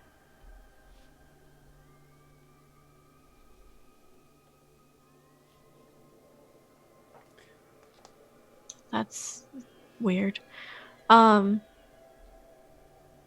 It's pretty late, so I don't know if It's like we would 7:30, try 8 and o'clock, go in. around there.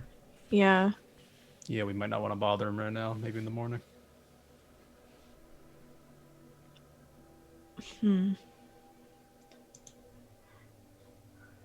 What do you think he might know? I mean, he's been listening. If we alert him, he'll know for sure. If we just leave it as is,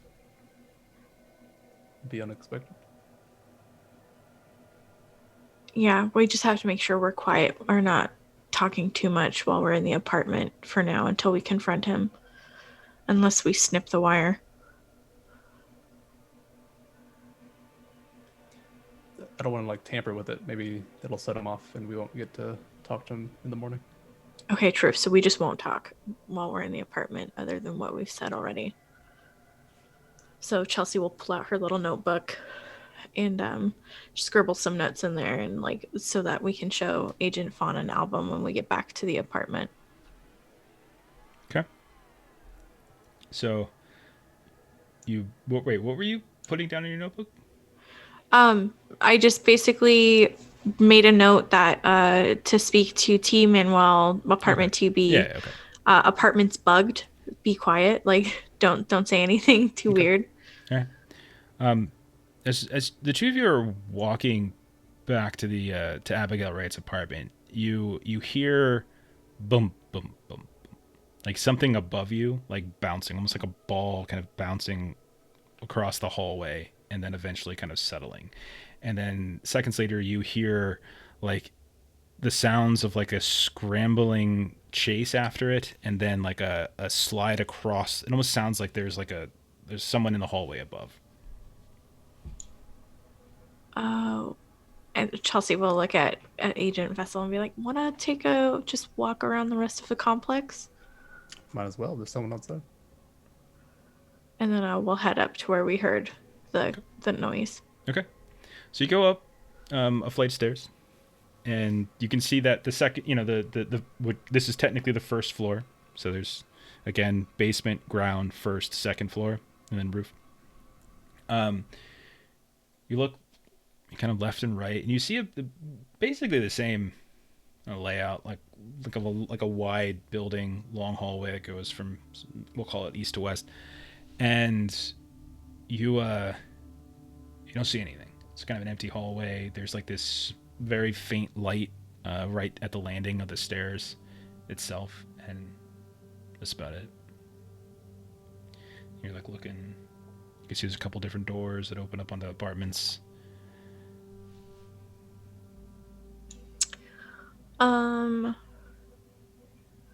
We know that there was a Van Fitz on this level, right? Mm-hmm.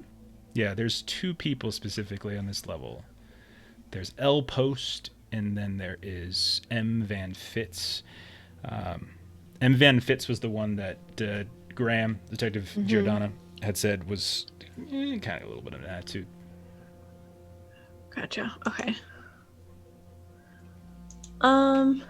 And we don't see like a child anywhere, like any noise that we just heard. Nope.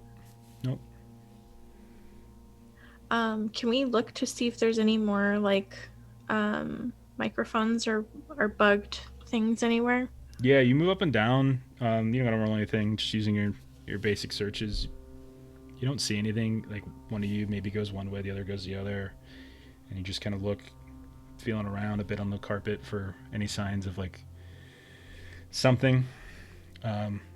As you're doing so, you hear above you a thump, thump, thump, thump, thump, and then you hear like something bouncing and then coming to a stop, and then you hear like bounding footsteps, almost like galloping, and then like a crash, and it's coming from above. I didn't realize there were children here, and Chelsea will just continue heading up. Okay. So you go up to the. Sorry, real quick. So Yeah. Abigail lived on the ground floor, right? Correct.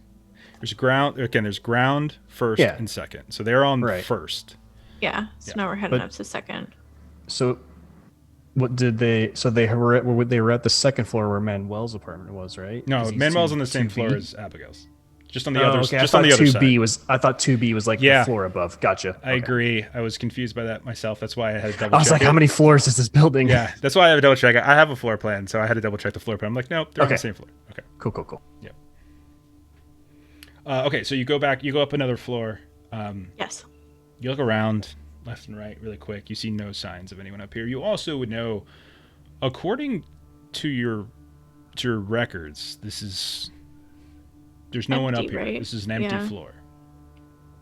Like there's a couple apartments up here, but it's empty. And I don't see anything out in the hallways. No. And you can see like there's like really this is really narrow staircase that kind of goes up to the roof. What did you end up doing, Vessel? Did you go with her, or did you stay on the Yeah, previous? I kept Okay. with her. bonus Could system? I try a door? Yeah. Just to like one of the apartments. Yeah. These up here seem to be locked. And the keys you have are specifically to Abigail Wright's. Gotcha.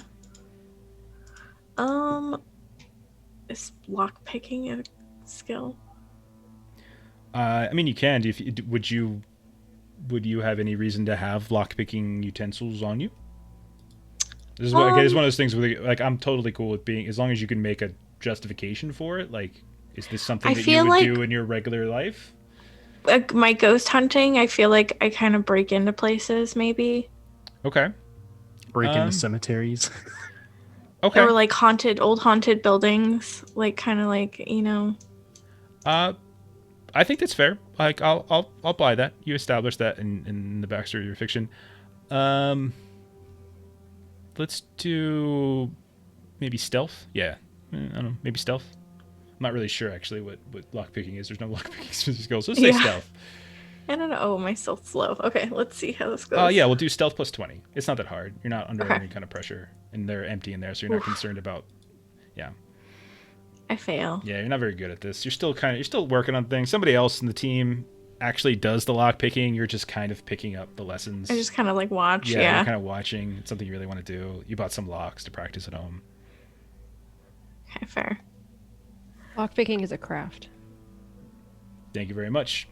So while you're there and you hear thump, thump, thump, thump, thump, the same sound above you, the sounds of like something bouncing and then coming to a stop, the sound of like a galloping heavy footsteps, and then kind of something crashing, like and, sliding across, and it's coming from above you. This is just strange. On the Who would be roof? On the roof. Yeah, that's what would be above you. At this point, Chelsea would take out her voice recorder and just kind of like wait for it to happen again to see if she can catch it on the audio. Okay. Yeah. So yeah, you wait. Vessel, you're just watching her wait. She pulls out this little tape recorder, or whatever it is, and shortly thereafter, you hear the same thing. It kind of goes in the opposite direction now. When it was kind of going, the first time when you heard it, went to the east side. Then it starts going to the west, and you hear like the bouncing kind of going off in that direction. So yeah. Do you want to continue heading up and check out the roof? It's the last place it could be, so let's check it out. Let's go. Okay. So yeah, you climb up this like kind of narrow staircase ladder thing. It's not the kind of the grandiose staircase that you've been up before. You open the door, and you feel the night air above you. You look around, tar paper rooftop, bunch of vents, old aerials, open air shafts, that kind of thing. Quick look, get an alertness of 80. No movement up here at all, Vessel. Do I hear it coming from any of the vents? Go up to one of the vents and you listen in. Your alertness 20. No, you do you kind of hear like a vague voice, but you can't make out what it says. Okay.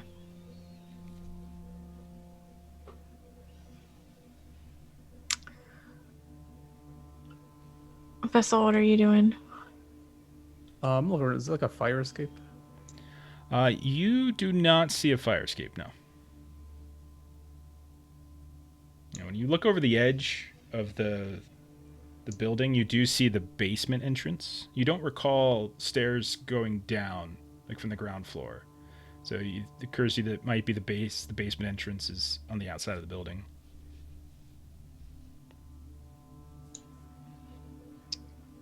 Do we want to go check out the basement? We're looking everywhere else. Let's head back for now. Okay. See what the other two are up to. Okay. So the other two. When What you are come you back doing? inside, so I, we'll see how long this lasts. But because Fawn is just sort of on a roll, kind of doing this grid stuff, and so she's like half whistling, half singing TLC while she works. Okay. So, Which TLC song? Waterfalls. Okay. I googled it to make sure it was out in '95. Oh, for Christ's sake. Okay, gotcha. But something that she would be doing to be surprised later to hear that someone was like listening in on. So she's like singing not particularly well and half whistling. Okay. So the other two are gone for a while because they're like looking around and they're kind of poking through the rug and stuff. And so the two of you are in here.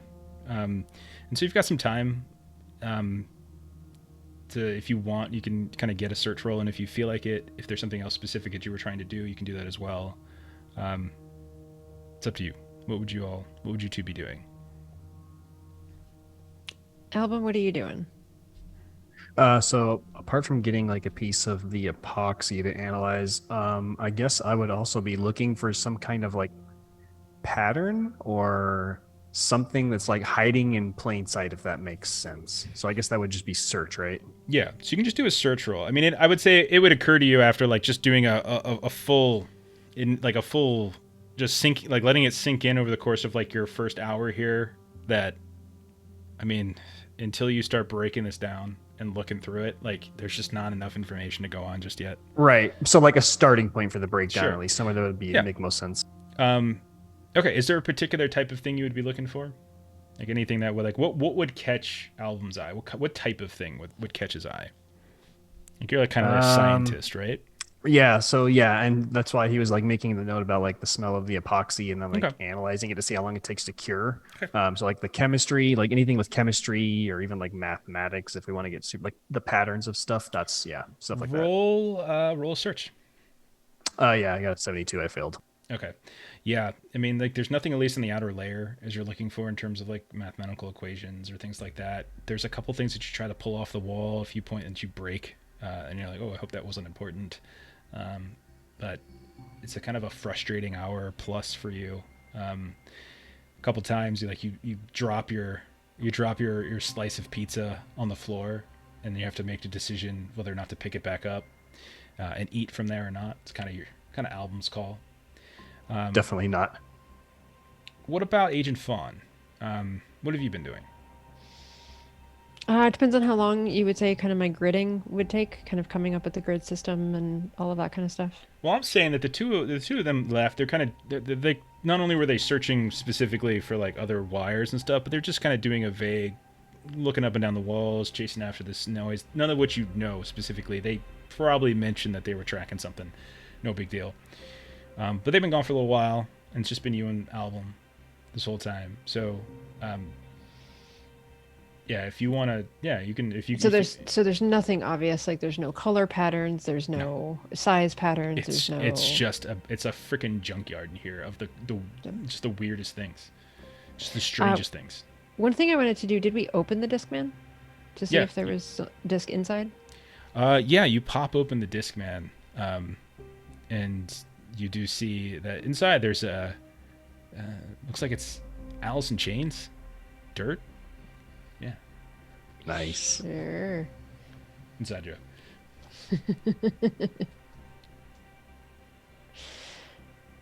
Okay. While the two of you are in here, I mean, like you're in different rooms, we'll say, different sections, kind of looking, doing your thing. You needed some floor space. Fawn, you were trying to focus on things. Both of you kind of get the strangest feeling. Like the door's closed. You've been here for a couple hours. comes around. It's eerily quiet. You don't really hear anything. Like no noise in the apartment whatsoever. You just kind of feel. Maybe it's the job. Kind of feel like you're being watched. Kind of get that weird feeling. Hairs in the back of your neck stand up. Both of you roll sand. So we'll go ahead and roll sanity tests.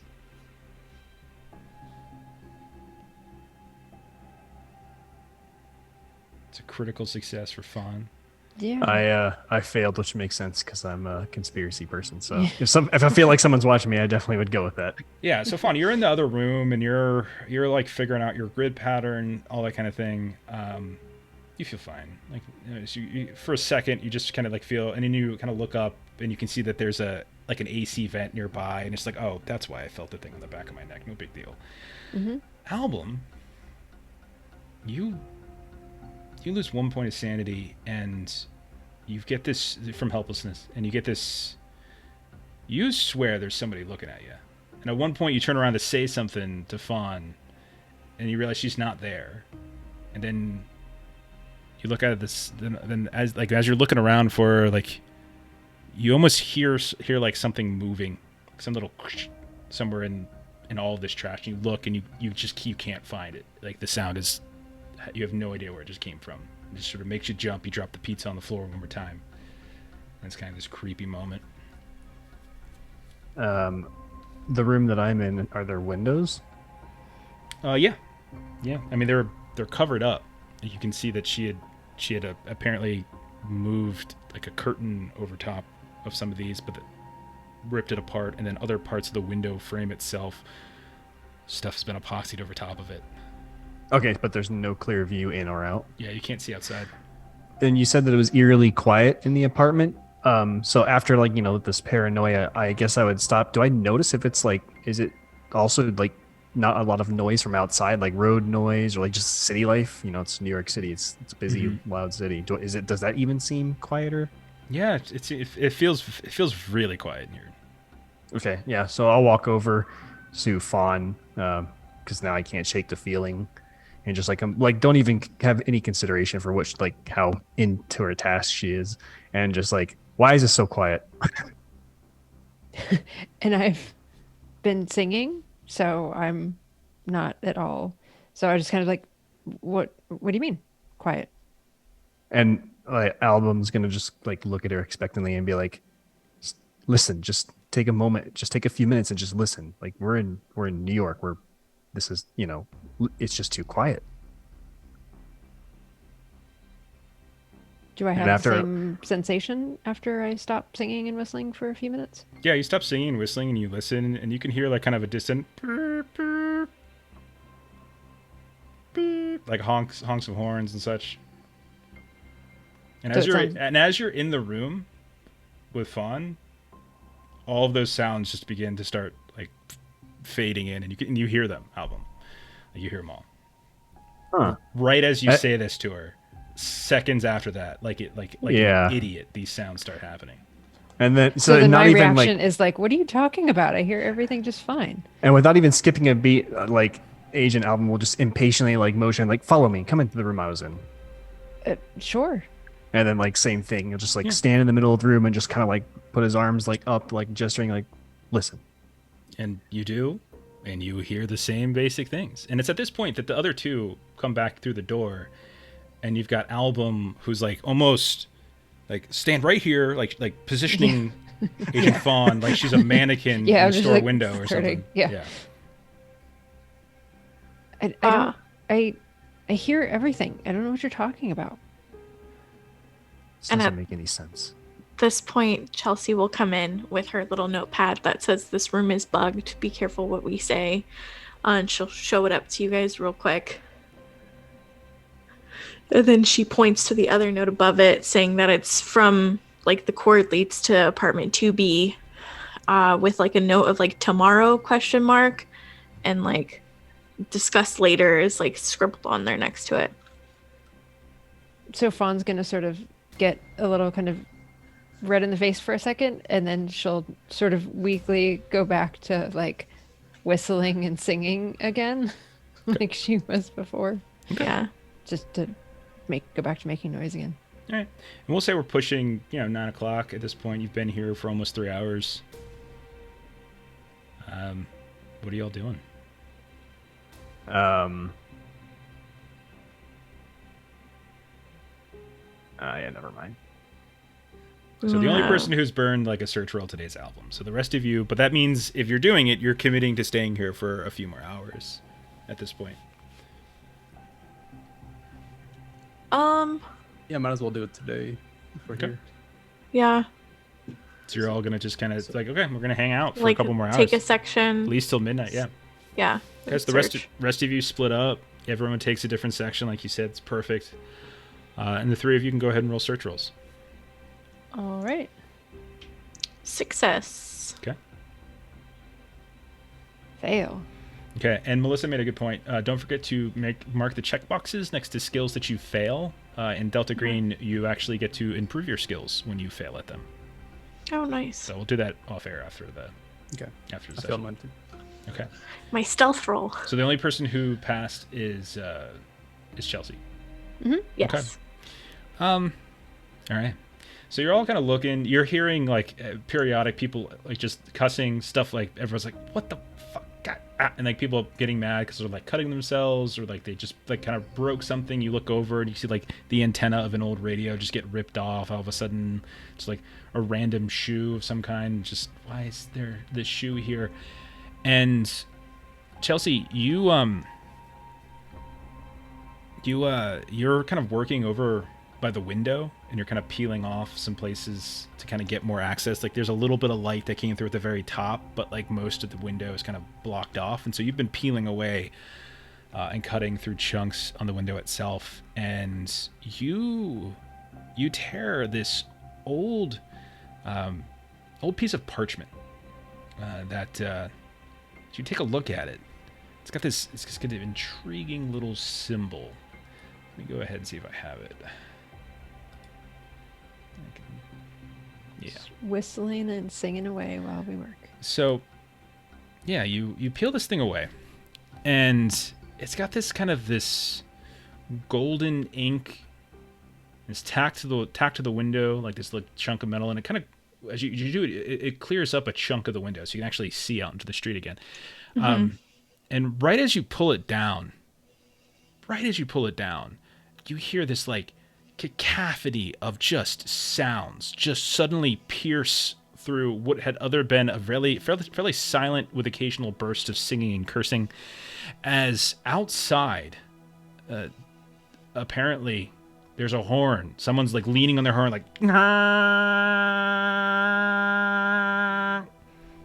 and you're close to the window. You look out and you can see like there's this cab driver right outside the apartment, and they're leaning on their horn. And you see this old, like homeless man guy, like just like might not even be old, just like kind of disheveled, unkempt. He's kind of stumbling across the street, and you can see he's holding this like large snake, kind of uncomfortably around his neck, and he's just stumbling across as the cab is like waiting for him to cross the street. Just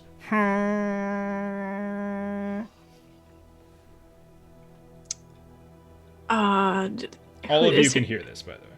Yeah, and like Chelsea will like wave people over to the window and be like, oh, he has like a boa or something on his neck. You each kind of look out, and you can see, this homeless dude is just right there in the middle of the street. Looks like a little confused, like unsure of which way to go. The cab is just still like headlights right on him. And it's just the most annoying sound. It won't, like, it's just like, oh my God, that's not helping. I don't know if that would faze me much more than just like annoyance.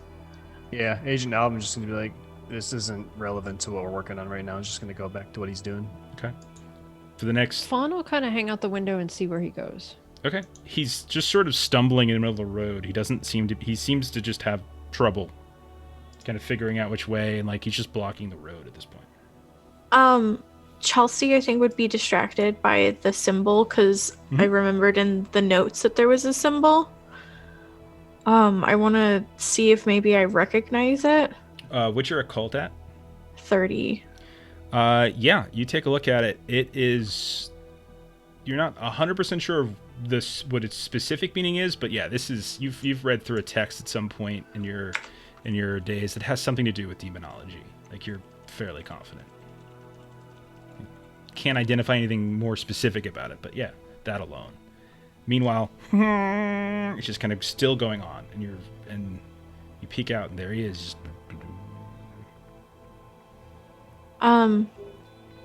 Why don't we call it a night and maybe get him out of the road? Can I see that little piece of parchment for a quick second first? Do you Yeah. mind? Can I put it back where it was on the wall? Yeah. You Does put it anything back up. happen? No. Okay. But I just wanted to see if the sound What's your would... occult? 60. 60 or 16? 60. Right. You put it up, and you're like, and as you do, you just kind of you take a look at it really quick, and then and you actually know a little bit more about this. Like you see it, and you know that it's specifically the mark of person. Purson.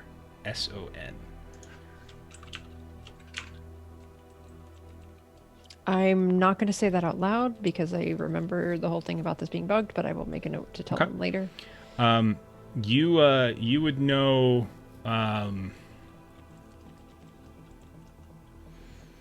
You would know some details. You would know that person is a great king of hell, being served and obeyed by 22 legions of demons. Again, this is all according to the books that you've read. Sure. You know. He knows of hidden things, can find treasures, and tells past, present, and future. He can take a human or an aerial body. He kind of answers truly of all secret and divine things of earth in the creation of the world at the behest of Baal, Bael. You know that he's most commonly depicted as a man with a face of a lion, carrying a ferocious viper, and riding a bear. And usually before him there can be the sound of like trumpets, like horns blasting.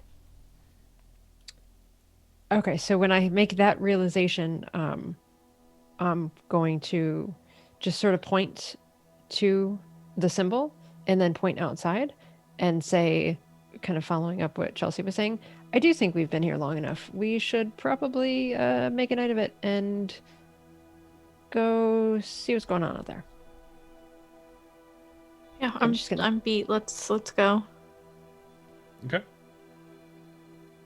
And Sounds good. Chelsea's gonna grab the like electronic stuff that were like ripped off the wall and kind of fucked up, to see if maybe later she can tinker with them and see if she can get them operating again.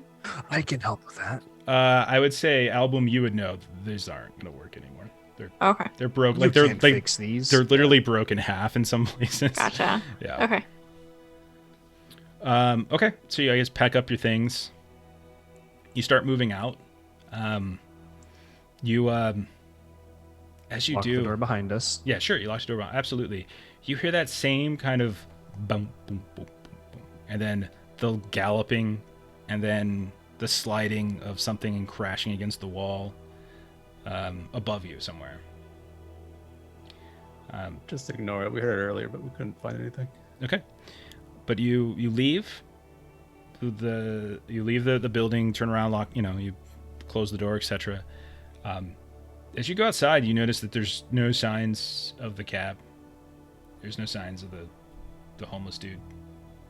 At what point did the horn stop blaring? While we were locking the door, or Sometime after you close the door. I mean, like, it's hard to, like, everyone started kind of paying attention to the bouncing upstairs, and so, like, it's hard to, somewhere around that time.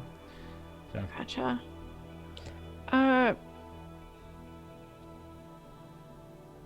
Should we just go back up real quick?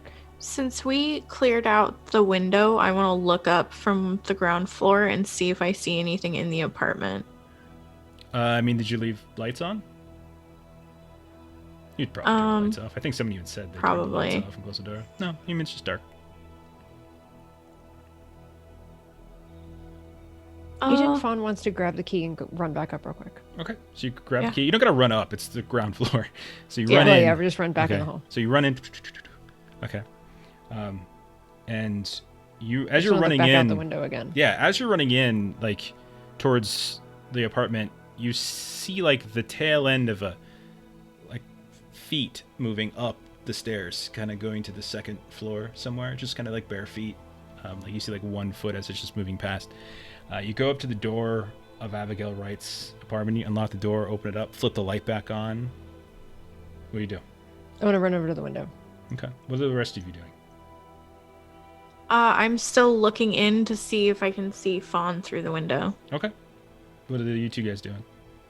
Since I guess we don't know about like the history of the parchment or whatnot, and the blaring horn person doesn't mean anything. Agent, I'm just gonna be like, well, we're done for the night. Why are we running back in? What did we forget?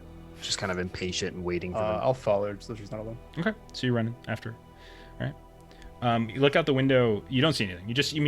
You see Chelsea out on the street, kind of looking up at the window. And like Chelsea, you see her. You kind of wave to each other. Darn. Okay. I just wanted to make sure it wasn't something that was seen just from inside and not outside. Just making sure.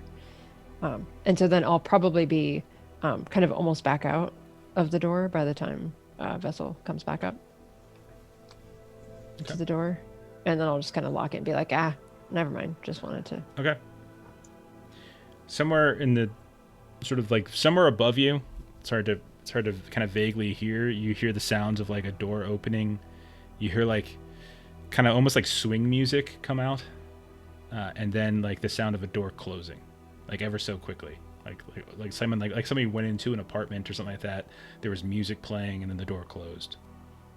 It's kind of faint, but you can vaguely hear it, the two of you, as you're wandering past the mailroom. Can I hear like which side of the hall it was on? It was up the stairs. It wasn't that precise. Okay. Guess we'll go back out on the street. Okay. So you head back on the street, and all of you are together. How many? And I'll update everybody outside. Like now that we're outside and not there, I'll kind of update everybody on the history of the symbol and whatnot. So now both of you are aware, or actually all three of you are aware of, it's not just demonology in the case of Chelsea, but a specific demon that she would know the name of, and gives you kind of like a generic kind of Wikipedia summary of it, in a way. Okay. So what did you run in for? And was there something, were you checking something? Because I don't understand where the cab driver went, and I guess there wouldn't be any like, this is all concrete, right? Like there's no like dirt paths or grass or anything like that. We could look for like footsteps to see if someone wandered off recently. No, nothing really. I mean, an alertness roll of 20. Yeah, go ahead and roll. Go ahead and roll alert with plus 20. So you're looking for a 40 or under. Would I just change the value on my skill sheet? You can do that. It's up to you. There's no way to do that on this skill sheet, so you can manually upgrade it, or you could just roll it, and we just know to add 20 to the target. I did not change it to 40, but it's a success. 32. 32. Yeah, you look around. There's not like dirt here. It's a brownstone. Like you can see that there's some like places on some of the buildings where people have like a small little garden. But most of it's kind of hanging like from a window or something like that, like a windowsill garden. Others, it's mostly street and trash. But yeah, you look around. You don't notice like any footprints or anything. But you do see like there's kind of a dirt, kind of grimy trail of trash that kind of goes down the alley, and it kind of leads right up to the basement entrance to the building. Chelsea's gonna look at our Agent Vessel and just be like, this is the one place where we didn't check. Yeah, we can take a quick peek. And then we'll call it a night. So we try the doors? Are the doors locked? They are, but you do have keys. I'm gonna So open that up. everyone who works here has a key to get down to the basement. If that's where you're looking to go. Yep. Okay. All right. Let me find that information. I regret describing what I just described. No, it's fine. I'm just teasing. Okay. I'll kind of explain to Album that the sound sort of just came up out of nowhere, so I wanted to kind of run back in and just see if anything looked any different from inside than outside. And you did just say like the face of a lion carrying a viper, Yeah. like heralded by trumpets. Yeah. Mhm, Horns. That was a blaring horn. Yeah, and Nice. Alvin will look at Fawn and just say, like, yeah, it's earlier when I came running to you, it was eerily quiet. I couldn't hear any outside noise. Even the inside of the building was just too quiet. So something's up. Okay. So you unlock the basement door, go down, and it's there's like a series of small rooms down here. You it looks like some storage and things. Some people looks like they've set up some kind of works. You come across like one of the rooms looks like a workspace, like a studio of some kind. It smells. You get this kind of faint smell of like oil and paint thinner. Okay. But it's very dark down here. I assume you have flashlights. You're popping out your flashlights. Yeah. At some point, you find like an overhead incandescent bulb. You just pull on like an old-fashioned chain, and you get some light. But yeah, you can. You look around, and it's just like this kind of this dark area. A series of building of a series of rooms. Some of them are like broken up by like wire links. Some of them are broken up by like actual like sheetrock.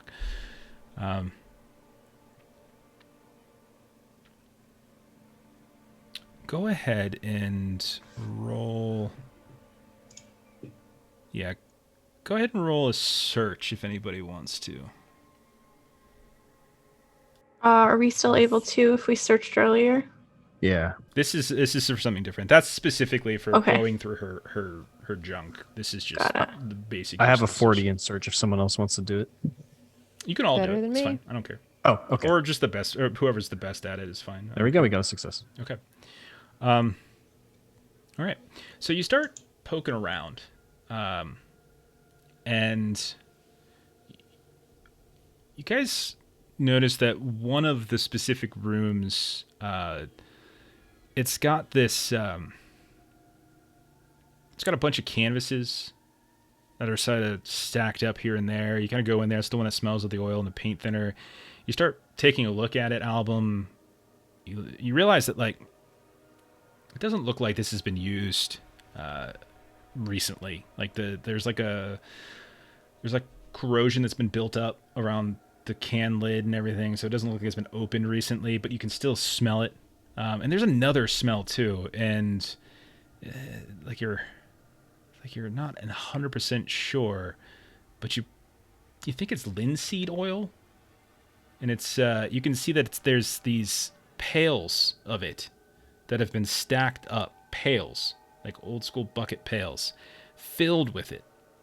And you can see there's a little note taped to the pails, and it says, "For Sammy pickup."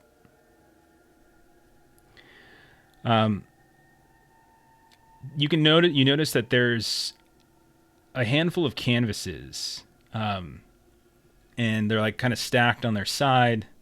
One of them is labeled "My Great Work," and when you take a look at it, it's just a complete and utter blank canvas.